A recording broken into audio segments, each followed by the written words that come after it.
Every day we have decisions to make. Decisions like, should I wear pants today? To be clear, you should wear pants today. That's always the right answer. But then the question is like, well, what kind of pants do I wear today? You open your drawer and are we wearing sweatpants? Are we wearing shorts? And if we're wearing shorts, what kind of shorts? And are we wearing, is it a leggings day? Is it more of a jeans day? And if it's jeans, are we wearing like tight jeans? Are we wearing more like casual, baggy, maybe got some holes in them jeans? We make decisions every single day. That's what we're talking about this month, is how do we make the decisions we face every day? And some of those decisions are big decisions, but some of those decisions might just feel like everyday normal things, like what should I eat for breakfast today?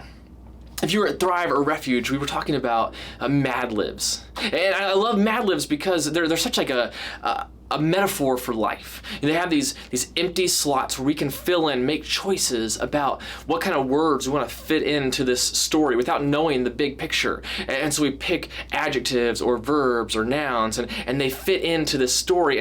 And the choices we make about the words that fill into those slots determines the story. How we fill in those blanks determines the kind of story that we tell. That's the same way that our lives work. The choices we make dictate the lives that we lead. And so we face these small choices, but we also face big choices. And the truth is, the better we answer the big questions, how we answer the big decisions will impact all of the smaller decisions. Here's an example, right? Like if you want to be a college athlete, and maybe some of you all want to be college athletes, basketball players or volleyball players or track stars or football players, whatever your thing, soccer.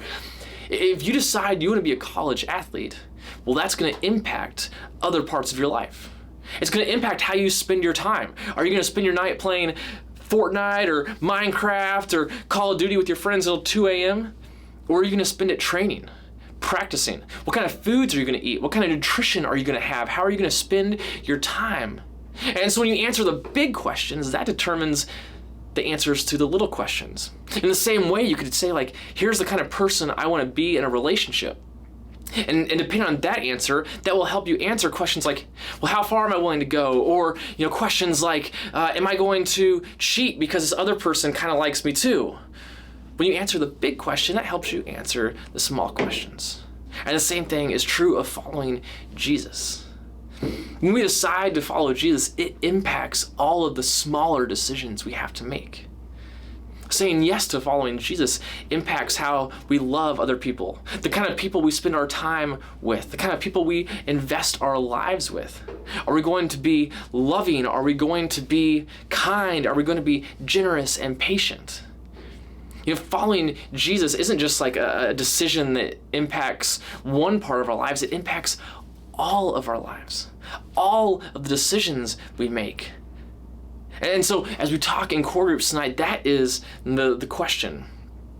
How is Jesus impacting the decisions we make, the small ones and the big ones?